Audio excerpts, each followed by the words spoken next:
So you have to monitor the phone. Is it all right?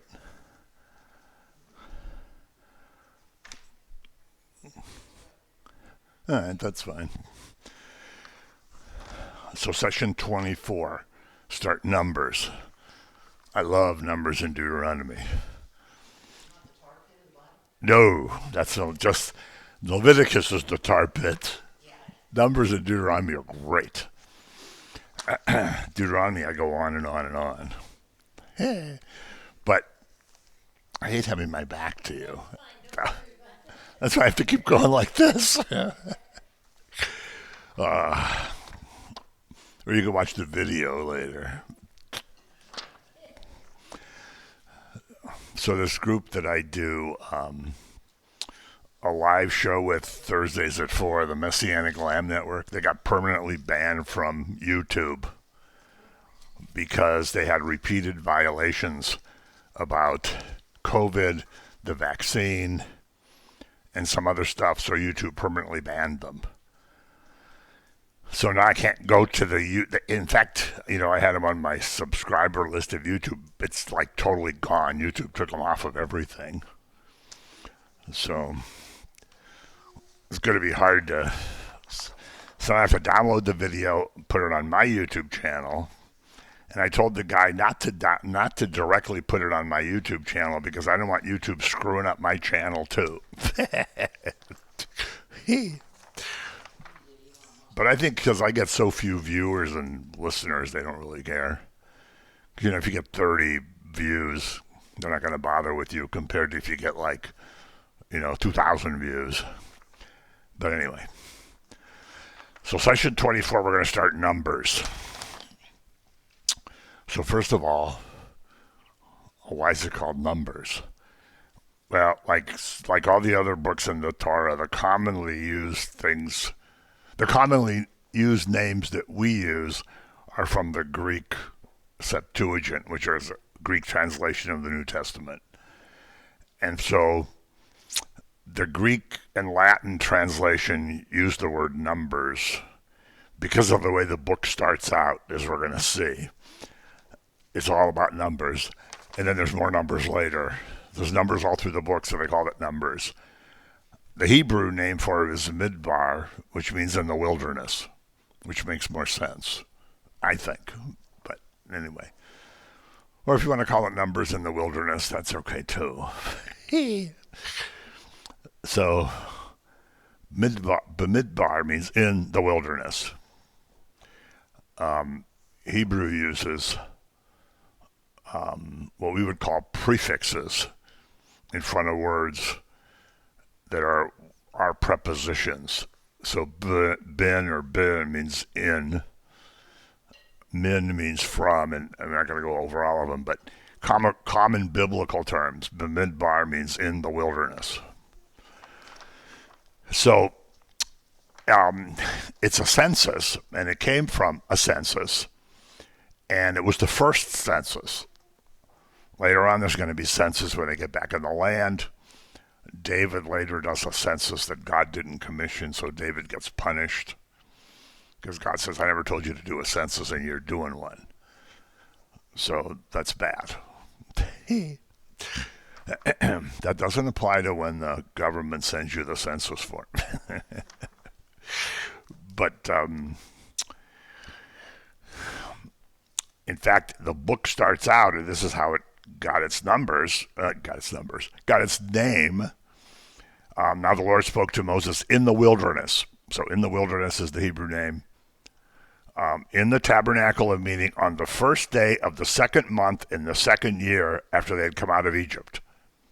Saying, take a census of all the congregation of the children of Israel by their families, by their fathers' houses, according to the number of names, every male individually from 20 years old and above, all who are able to go to war in Israel. You and Aaron shall number them by their armies.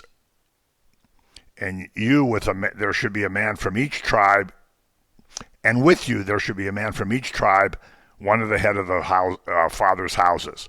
So they're going to count all the men 20 years old and up they can serve in the military. So I don't know why he picked 20. I don't know why he didn't pick 18. I don't know why he didn't pick 16. Because an 18-year-old man's obviously able to fight in the Army, since we've been doing that for our whole history. But anyway, so Moses and Aaron are going to be in charge. There's going to be a representative from each tribe. And then it goes on to say the names of each of the people from the tribes and how they count them. And the whole rest of chapter 1 is about each of the tribes, how they're counted, the names of the people. And so we don't have to worry until you get down to verse 46, where it says all who were numbered were 603,550. So they do this census. It's the second month of the second year since leaving Egypt. So they've been gone out of Egypt 1 whole year and then 2 months of another year. So it's only 14 months since they left Egypt. So everything we've read up to this point, it's 14 months since they left Egypt. So all that Exodus stuff happens in kind of a short time. They don't know yet that they're going to be in the wilderness for 40 years. They think they're going to be in the land shortly. But Numbers is going to tell us why that happens. So, it shows the importance of genealogy too. Who's your father, who was his father, who was his father. They want a count of everybody according to the man's family. Now, you're considered a Jew if your mother's a Jew, but it's counted by the father's family. It's paternalistic, but your Jewishness is determined by if your mother's Jewish. So if you come from a whole line of Jewish families, and then your Jewish father marries a Baptist woman, the kids are not considered Jews, technically, even if they're raised that way. Now, they can still go to Israel if they want. They're still counted in the right of return and all these other things. But technically, they're not considered Jews if they don't have a Jewish mother. Now, I don't think in our time that's a huge deal. But you can see if, in Israel, it's a big deal, because if you want to go there and live, you have to prove that you have at least one Jewish grandparent. And if you're a Jewish believer, until very recently you weren't considered a Jew, so you couldn't go live there. It's still illegal for 2 Jewish believers to be married in Israel. They can't have an official wedding. Right. Because they're discriminating against the believers. So 2 Messianic Jews technically cannot get married in the land and have the government recognize the marriage. They get married in their synagogue, but the government doesn't recognize the marriage. But that's about to change too, because they're getting much more lenient now that more and more Jews are becoming believers, and that more and more Christian groups, Messianic Jewish groups, have been helping Israel for a lot of years. And the charitable giving is really unbelievable, the money and stuff that pours into Israel. Like, we work with the organization called MJAA, Messianic Jewish Association of America. We have this thing called the Joseph Project. We already studied Joseph, and what there are is there's a bunch of warehouses scattered around through poorer areas, and all kinds of stuff goes there. They put it in the warehouse, then they give it away, just like Joseph gave the food away. So now the Israeli government says, wow, there's a lot of stuff coming in here. It's great that you guys are doing this. So they're a little more appreciative than they used to be. And of course, so many Christian groups in America especially have sent so much stuff that it's, they have to start recognizing it. So here you see too the promise that made to Abraham. The first promise was land and lots of descendants. So now we see they're not in the land yet, but they got a lot of descendants. In fact, there's 603,550 men that are over the age, that are 20 and above and are able to fight. It doesn't count disabled men. It doesn't count teenage men. Doesn't count boys, doesn't count women and girls at all. So 603,550 men. Later on, there's going to be more counts that's going to go up because they're going to count different ages of things. But anyway, there's a lot of people. So all this to say, and you can read this for your homework. Now, down and look at 47. But the Levites were not numbered among them by their father's tribe. For the Lord has spoken to Moses, saying, Only the tribe of Levi you shall not number, nor take a census of them among the children of Israel. But you shall appoint the Levites over the tabernacle of the testimony, over all its furnishings, over all the things that belong to it. They shall carry the tabernacle and all its furnishings. They shall attend to it, and they shall camp around the tabernacle. And when the tabernacle is to go forward, the Levites shall take it down. And when their tabernacle is to be set up, the Levites shall set it up. The outsider who comes near shall be put to death. The children of Israel shall pitch their tents, everyone by their own camp, everyone by his own standard, according to their armies. But the Levites shall camp around the tabernacle of the testimony, that there be no wrath on the congregation of the children of Israel, and the Levites shall keep charge. Thus the children of Israel did according to what the Lord had commanded Moses. So the Levites aren't even counted in this. They're by far the smallest tribe. Later we're going to find out there's only 22,000 of them total. But the men are not counted because they work totally for the ministry. If you're a Levite, you're in the ministry. You're either a priest or you're helping in the temple. Well, there's no temple yet, obviously, in the tent. You're taking care of the holy things. That's your job. So if you're a Levite boy growing up and you say to your father, I want to be a chemical engineer, or I want to be a computer engineer, or I think I want to be the father says, no, you're going to work at the tabernacle. And they have to camp, they have to set up all the stuff, obviously, take it down, set it up as they move. And the tribe is camped right around the sanctuary because that's where they work. And then the other camps we're going to see are going to be arranged in an order that, if you like to learn about it, that's great. There's an order for setting up, there's an order for taking down, there's an order of how they march. And when they move, the tabernacle's always in the center. There's always people all around it. The Levites are always around the tabernacle. So as they move, the tabernacle's kind of in the center of this mass of people for protection. So the Levites are strictly the ministry group. The Levites don't get land, as we're going to see. We already mentioned it, but it's going to say more. When they get to the land, they don't get any land. They don't inherit land. They don't get land. Because God says, I am their inheritance. And this is why to this very day, the ultra-Orthodox in Israel don't serve in the military. Because it comes from this. They're not counted as people who can go to war. Because they pray and they take care of the holy things. And that's starting to wear a little thin too now, since everybody in the country's in the army, men and women. People say, oh, wait a minute. Can't these guys be in the army and pray? Because we need more guys in the army and girls in the army. So that's another contentious thing now. So, and remember, the Levites, except for Aaron, had not been involved with the golden calf. So their reward is they got to be the priests. So yeah, that's chapter 1 already.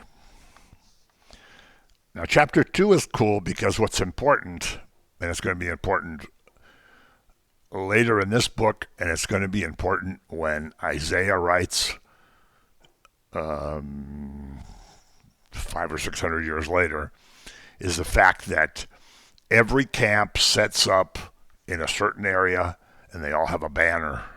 They all have a flag that represents them. So you can see in chapter 2, Every one of the children of Israel shall camp by his own standard, beside the emblems of his father's house. They shall camp. And then it talks about, on the east side, there's going to be Judah with all these. If you want to read all this, it's awesome, but it tells you how everybody is set up. And this is another example of how one of God's Old Testament names is God of the banners.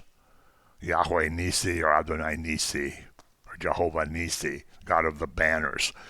Moses had already said that in Exodus, but now he says everybody in the camp has to camp under their banner. So everybody knows where they belong. Everybody knows where they belong. So if you're in the camp and you leave the camp for some reason, you go out to Walmart or you decide to go to some, Midianite restaurant that has a Chinese buffet, and then you come back to the camp and you're from the tribe of Benjamin, you say, oh, there's my people over there. So it's your identity is your banner, your emblem, your ensign. It's called your standard. It's called a bunch of different things. Later on in Isaiah, God's going to say, I'm going to set up a banner for everyone, including Gentiles, which of course is the cross. It's the banner for everyone. That's your identity, is the cross. So you know where you belong. This is the prefigurement of that, saying you belong under your banner. This is your identity. And they do it in order, and it's based on how Jacob blessed all the tribes when he was dying at the end of Genesis. And you can look up each tribe's banner. It's kind of cute. Judah, of course, is the lion, because Jesus is the Lion of Judah. And so each tribe is in a specific place. And it says Judah breaks camp first when they have to move. They're the governing tribe. They're the military tribe. Just one quick question. Jesus wasn't from the tribe of Judah. He was from the tribe of Levi. No, Jesus from the tribe of Judah. I thought he was a priest, though. No, he's not a priest. He's the eternal high priest, but he's not a Levite. No. That's why he's the Lion of Judah, who's going to come back roaring. Yeah. In fact, in the book of Hebrews, it says, nowhere in the Tanakh in the Old Testament does it say anything about priests being from another tribe, but Jesus, Yeshua, is from the tribe of Judah, and he's the eternal high priest, even though he's not from the tribe of Levi. So, for example, if Jesus would have gone to the temple, well, they wouldn't have let him in anyway, to like the inner part of it, because he would have looked like a mess compared to everybody else. But if he'd have gone to the temple and said, I want to be a priest, they would have said, who's your father? And he would have said, well, you won't believe it if I tell you. So that would have been the end of the story. And even if they would have said, well, wait a minute, Joseph's your father. Oh, okay. Who's his father? Oh, no, wait a minute. This isn't shaping up right. We got all the records here. You guys are from Judah. You can't be a priest. So you wouldn't qualify to be a priest. Yeah.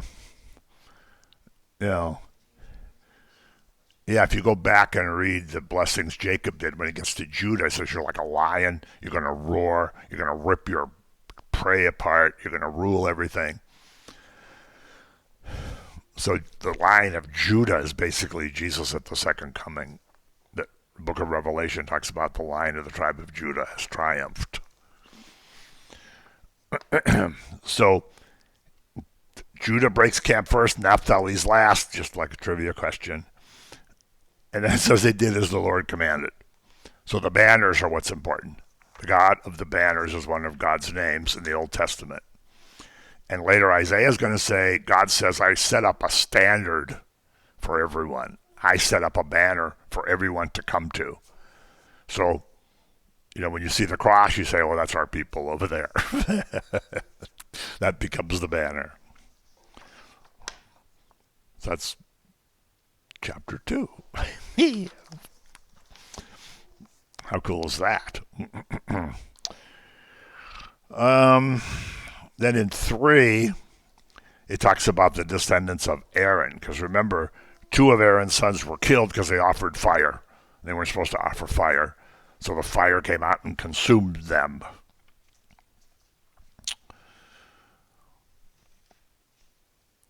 The Lord spoke to Moses, this is verse 5. The Lord spoke to Moses, saying, Bring the tribe of Levi near and present them before Aaron the priest, that they may serve him. And they shall attend to his needs and the needs of the whole congregation before the tabernacle of meeting, and do the work of the tabernacle. They shall attend to the furnishings of the tabernacle of meeting, to the needs of the children of Israel, to the work of the tabernacle. So they are the priests. And if anybody else comes near, they're to be put to death. So in other words, if you're from the tribe of, let's say, Naphtali, and you say, I'm just going to go over there and see what's going on behind that veil. How come just those guys get to go in? You'd be supposed to be put to death, or sometimes God would strike you dead. And there's a lot of examples of that we're going to go through. So only the Levites can serve in the tabernacle.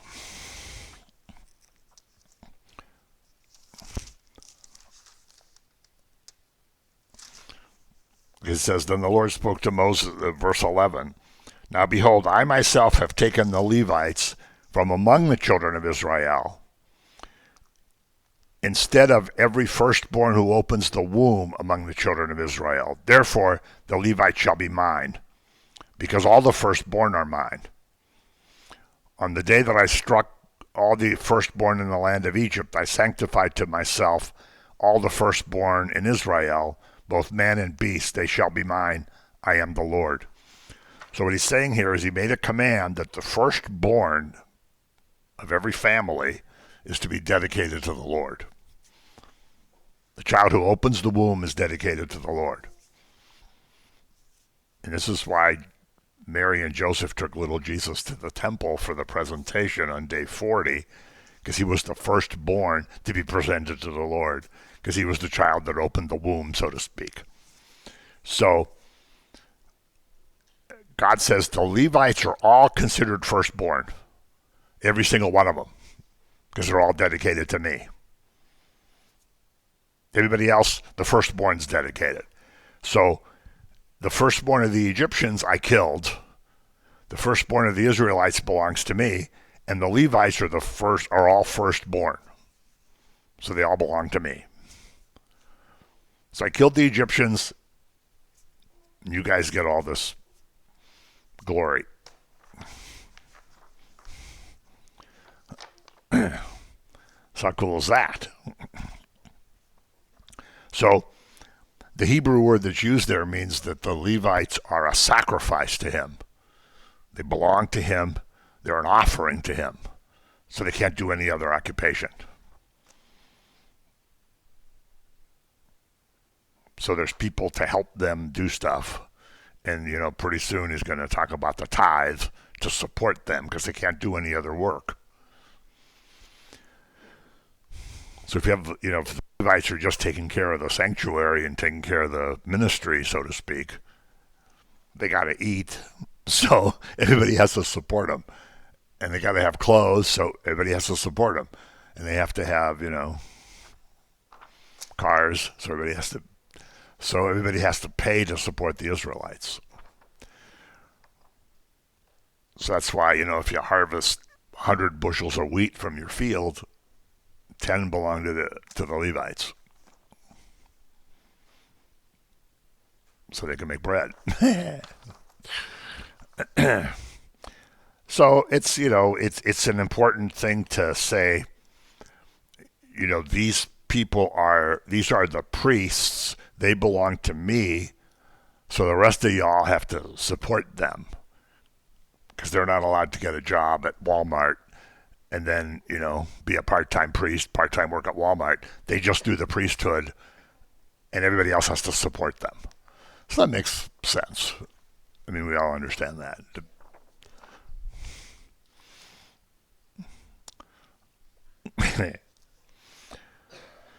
So, um, and interesting that he makes the comparison how the firstborn of Egypt were killed. But the firstborn of all y'all are, treasures to me. So then he commands a census of the Levites after the other census. So see, this whole book is full of numbers. So they count every male from 1 month old and up. 1 month old and up. Cute. And they're not supposed to have anything to do with the armies, anything to do with wars. So this is where the thing in modern Israel came from. That the ultra-Orthodox and Orthodox who are always praying and doing aren't supposed to be in the army because of this. And a lot of modern people are saying, tough. My kid has to go. Why didn't he have to go? Which you can understand. Because, every young man, you go to the military before you go to college. Yeah, so, if you graduate from high school with a 4-point, you go to the military before you go to the school. 3 years for men, 2 years for women. So, it's fun because they're everywhere. I love all these young people with machine guns. It's so cool. It's so cool. I love it. I can't wait to go back. I love how they come into a restaurant, and they got the machine gun on their shoulder. Then they sit down, they put the gun on their lap, and they're looking at the menu. Then they order, the gun's on their lap, so they're eating, they're drinking coffee, and, the gun's sitting on their lap. I just sit and watch them because I think it's so cool, because we're not used to stuff like that. They almost all smoke, so, they're smoking, the gun's on their lap. But then you think, hey, if somebody comes into this restaurant with some intent to do harm, these guys all have machine guns. So I feel pretty safe right here. Yeah. And then of course they have all kind of subdivisions, like the church did through most of its history. There's different levels of, priests and ministry people. Each of them do a separate thing. Like one guy, like one level just takes care of snipping the wicks and putting oil in the thing, and like the top level takes care of the sacrifice and the worship, and so there's different levels. And there's different levels of who can touch the ark, who can do what, and it's if you want to read all that, it's great. But I don't know how much gory detail you want to know. But the key is too that it's the by far the smallest of all the tribes. We're going to get to some numbers later. It's the smallest of all the tribes. So everybody else has to pay a tax. Everybody else has to pay a tithe. Everything goes to support the Israelites. The Levites.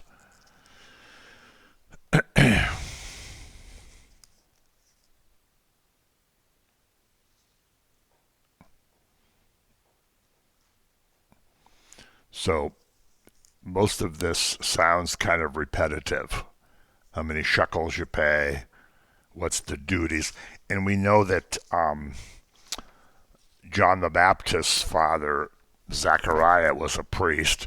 He went 2 weeks out of the year to the temple to do something about burning. He burned incense, basically.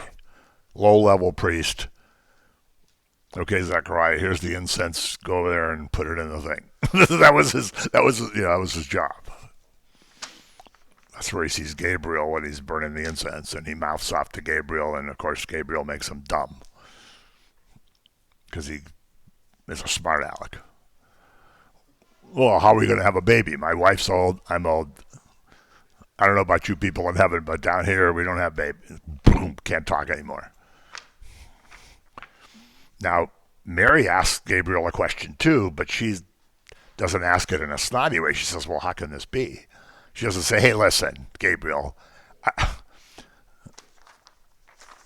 So if Gabriel ever comes to tell you anything, you have to be nice. If you get an attitude with him, it's bad news. Where's Jordan? No, he's not here.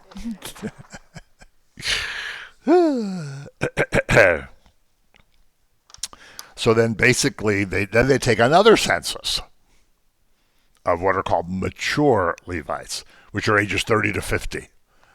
I know, you have to keep in mind the life expectancy at this time. I mean, when you were 50, you were old. I mean, you were old. Just like a lot of these ancient cultures, if you were, the senior members of communities got to do stuff and you had to be like 35 to do it. It's not like now where, a 91-year-old dies and people go, oh, it was just too soon. You're like, wait a minute. What do you mean too soon? So, as tradition went on, you kind of moved up the Levite scale, depending how much time you spent at the lower levels. So by the time you were 30, you were like an official, significant, important priest. And then, of course, David becomes king when he's 30. Jesus starts his ministry when he's 30. It kind of follows that pattern. So when you're 30, you're like a full, and John the Baptist, too, started his ministry when he was 30. So when you're 30, you're kind of like a mature priest. You're like ready to do all the stuff. Before that, you're kind of an apprentice.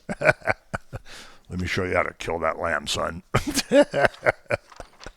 Ew. I've seen videos of this. It's pretty disgusting, but because they got the priests all ready to go now, if they build a third temple and they got all the vestments and stuff made, so now they're teaching these guys how to kill the lambs. So that, somebody demonstrates. They take a lamb over by the wall and go, oh, let me show you guys. You cut them right here. And they're like, oh, I don't want to watch this. So I don't know what the animal rights people are going to do when this gets going, but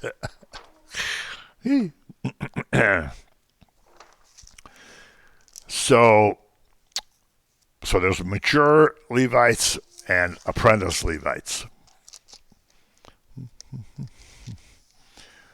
We're not going to read 5 at all. You're going to read that for your homework. But basically when the camp has to move, only Aaron and his sons are allowed to deal with the ark. Because Aaron's the high priest, his sons are, Aaron is the high priest. His sons are kind of chief priests. His oldest son will be high priest when Aaron dies. So he and his sons are the only ones that can touch the ark. They cover the ark. They get it all ready to go. And then these next lower level guys can come and carry it by the poles, carry it to where it's going. Then when the cloud stops, then they do the whole thing in reverse. The lower guys put everything down, then Aaron and his sons set up the ark. So if somebody else tries to set up the ark, they have to be killed. Or they're struck dead. And in fact, no one can go in and watch how the ark is set up. Only Aaron and his sons. Just like at Yom Kippur, only the high priest can go into the Holy of Holies with the blood. And of course, the prefigurement of that is that Jesus, as the eternal high priest, goes through the veil with his very own blood, not the blood of bulls and goats, as the writer to the Hebrews talks about. Because, of course, the blood of bulls and goats has no power to take away sin. It's a prefigurement of his blood, which has infinite power to take away sin.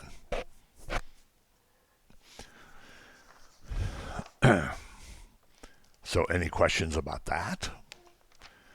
And there's 8,580 men just to pack, carry everything, and then unpack everything.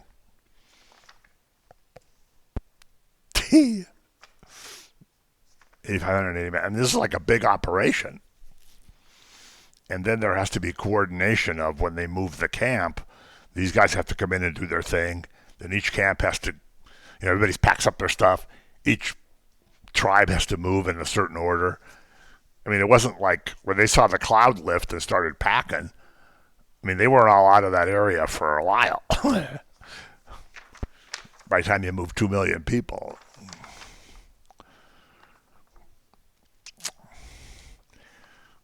So, now we're going to chapter 6. And again, if you want to read this stuff, awesome. If you want to spend the rest of your life studying it, that's awesome too. But I've been doing so much online with some of these people that I'm like done with it. I'm done with it. So yesterday I just started writing, read Romans and Galatians. Next, read Romans and Galatians. Next.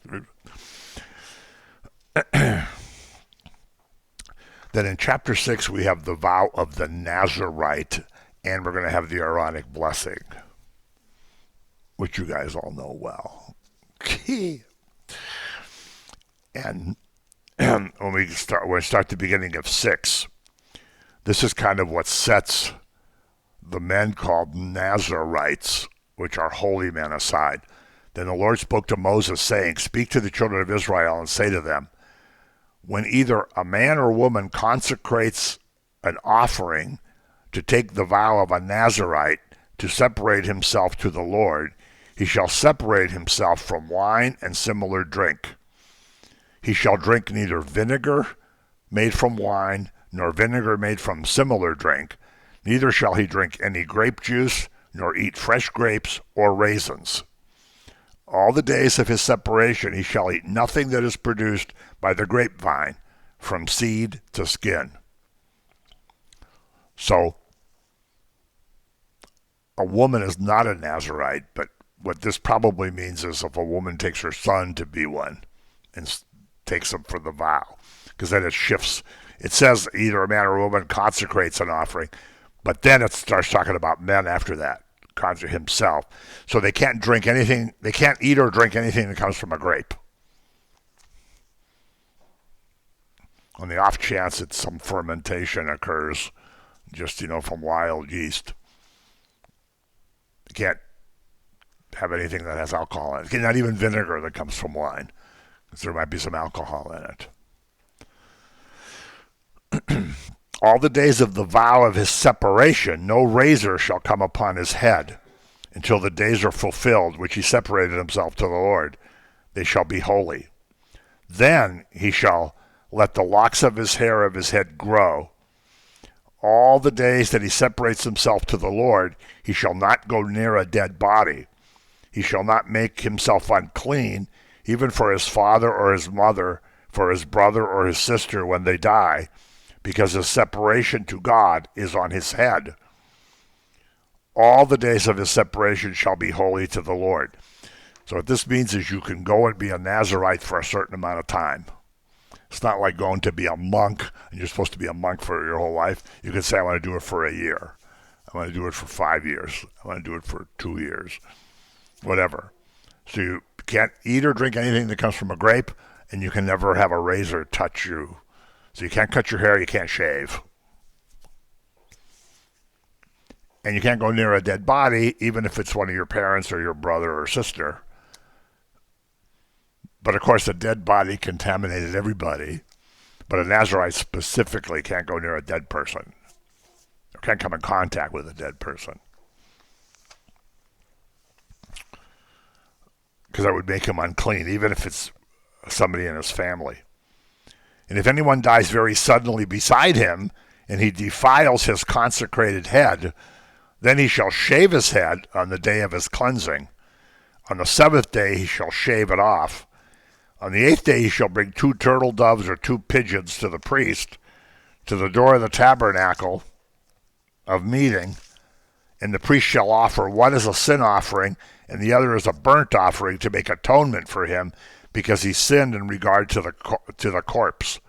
He shall sanctify his head that same day. So in other words, if you contaminate yourself, you have to start over again.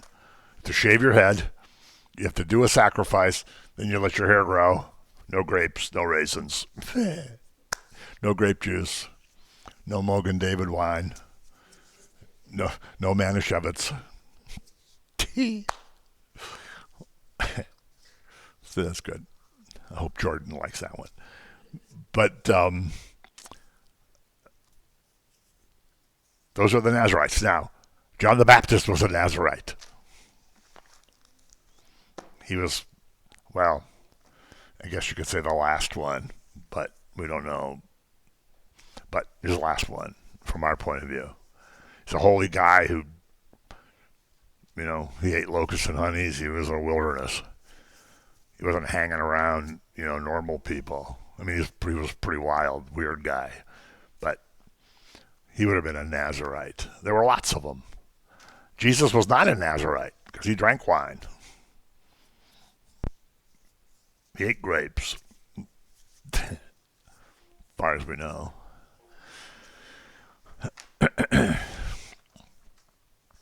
So, why is it important to know about Nazarites? Well, it's kind of interesting.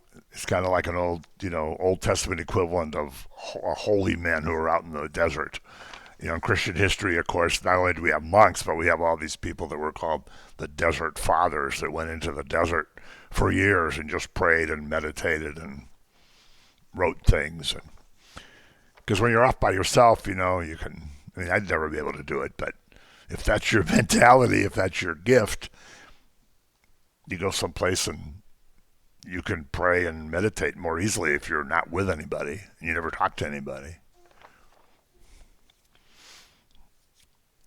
There was an old joke, let's see if I can remember how it goes. There was some order of monks and they were only allowed to talk once a year. So they took this new guy in. So after a year, they pointed to him, now you can say something. And he says, I don't like the food. Then another year goes by. It's his turn to talk again. He says, I don't like my bed. Another year goes by. And before they point to him, the head guy says, stop your complaining.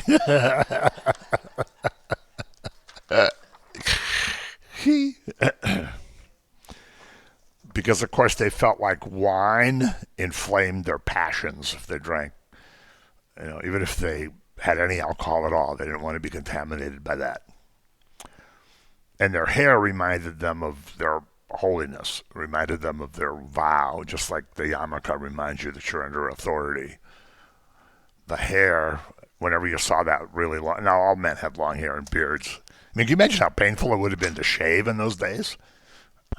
You would have never had like a Gillette razor. You'd have been there with a sharp knife. And so it's probably easier to just say, forget it. I'm not going to shave. So they never shaved.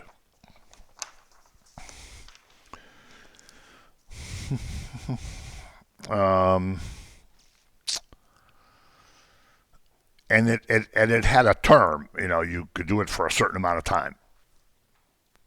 Then if you wanted to redo it, you had to shave your head and start over again. If you contaminated yourself, or if you said, I had a box of raisins the other day. Shave your head. Then in verse 22 of 6, the Aaronic blessing comes. And this is like so important, nobody can even stand it. Because from that day till now, it's still going on. And it's interesting how many ministries in Christianity have adopted the Aaronic blessing as a way to close the services. It is really cool. When we worked in Mexico, we saw all kind of people from all kind of different churches that would, we'd go do missions at a church and they would like close everything with the Aaronic blessing in Spanish, but it's just as beautiful. And we worked with a guy who really loved the idea of going into the garbage dump and took people there to help people. And he's a Franciscan priest. And the Holy Spirit fell on him one day, and he said the Aaronic blessing in Hebrew. and he had never done that before. He didn't speak a word of Hebrew, didn't speak a word of English. All he spoke was Spanish, and all of a sudden he said the Aaronic blessing in Hebrew, and everybody looked at him and said, "Dude, that's awesome." So from then on, he closed everything he did with the Aaronic blessing in Hebrew. So anyway, but it's kind of interesting that it's gotten more popular. You see it on Christian TV all the time now, where you didn't used to so much. And in 22 it says, "And the Lord spoke to Moses, saying, Speak to Aaron and his sons, saying, This is the way you shall bless the children of Israel." Okay, this is an official blessing that comes from God. I mean, word for word, here's how you bless them. This is pretty important, I think. I don't know if there's any place else where God like tells you the script of a blessing. This is like, looking something up in a prayer book, except God said this. "The Lord bless you and keep you. The Lord make his face shine upon you and be gracious to you. The Lord lift up his countenance upon you and give you peace. So shall they put my name on the children of Israel, and I will bless them." So if you bless the people with this blessing, I put my name on them and I bless them. Period. My words, I guarantee it. So that's pretty neat. It doesn't just say, "Well, God bless y'all and have a nice day," or, no, word for word, boom. If you do this, I put my name on it. And of course, the word peace is shalom, and this is so important because we think we're at peace like sitting here, but we're all worried about something, right? Everybody's got something on their mind, I would think. I got stuff on my mind. I'm sure everybody does. You go to any church where there's people praying, there's people got stuff on their minds. And if they say, "Well, if somebody says, 'Do you know the peace of the Lord?' They say, 'Oh yeah,' but they don't really know the shalom, which is all-encompassing, overwhelming sense of calm, security, no concerns, no anxiety, no kind of worrying, no kind of. It's not just an absence of conflict. It's profound, and that's the word that's used there. And this is why shalom is used as a greeting. It's used as a farewell. It's used for everything. You say shalom when you meet somebody, when you leave. It means, I hope you have that peace. And then if you know Marty Getz, he always says shalom y'all. He says that's what we say in the Southern Kingdom. I think Jordan will like that. So the Aaronic blessing. 7's out of historical order, as the rest of the books are going to be later. But it's a little too painstaking to read. But the only part of it we're going to read is the very end in verse 89. Not only is it hard to read, but there's 89 verses of it. There's not many chapters that have 89 verses. But if you see verse 89, "Now when Moses went into the tabernacle of meeting to speak with him," capital H, "he heard the voice of one," capital O, "speaking to him from above the mercy seat that was on the ark of the testimony, from between the two cherubim.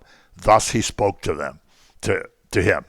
So when Moses speaks to God, God talks from the top of the ark, from the mercy seat. From the mercy seat. Now, is that important to us? Yeah, because Yeshua, Jesus, is the eternal high priest. He's on the ultimate mercy seat. So he speaks to us from a position of being Lord and Savior, who paid for our sins, who forgives our sins, from the ultimate mercy seat, which is the throne. Woo! That gets me pretty excited. And the writer to the Hebrews, expands on all that. Maybe we should do Hebrews next, if you want to keep this going. Or we should do Joshua, which comes historically next. But you can think about it because you're the host. Yeah. Yeah. So that's 7 whole chapters. Then 8,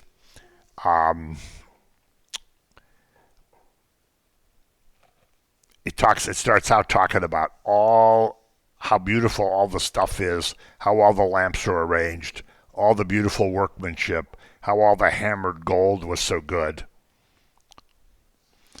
Then in verse 5, then the Lord spoke to Moses, saying, take the Levites from among the children of Israel and cleanse them ceremonially. Thus you shall do to them to cleanse them. Sprinkle water of purification on them, and let them shave all their body, and let them wash their clothes, and so make themselves clean. Then it goes through a whole bunch of sacrifices. So basically, the Levites are brought before the community, and they're cleaned. Say, these are your priests, and we're cleaning them. So this is, of course, symbolic, since nobody was holy, but symbolically they're clean. And later it's going to get to the mikvah bath. This part of it is, well, actually, I already did the mikvah with Aaron, but this is like a public, sprinkle them with water, shave them, here they are.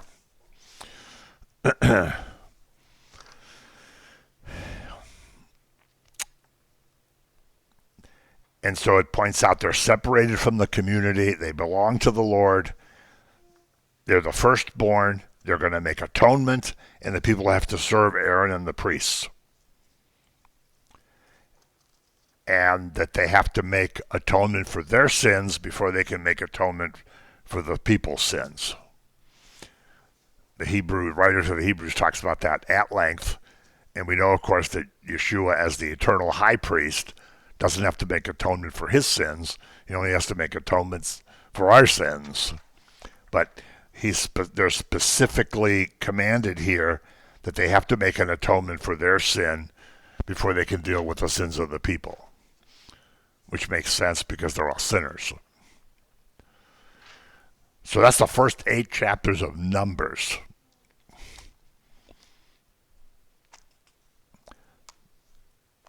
So, questions? Comments?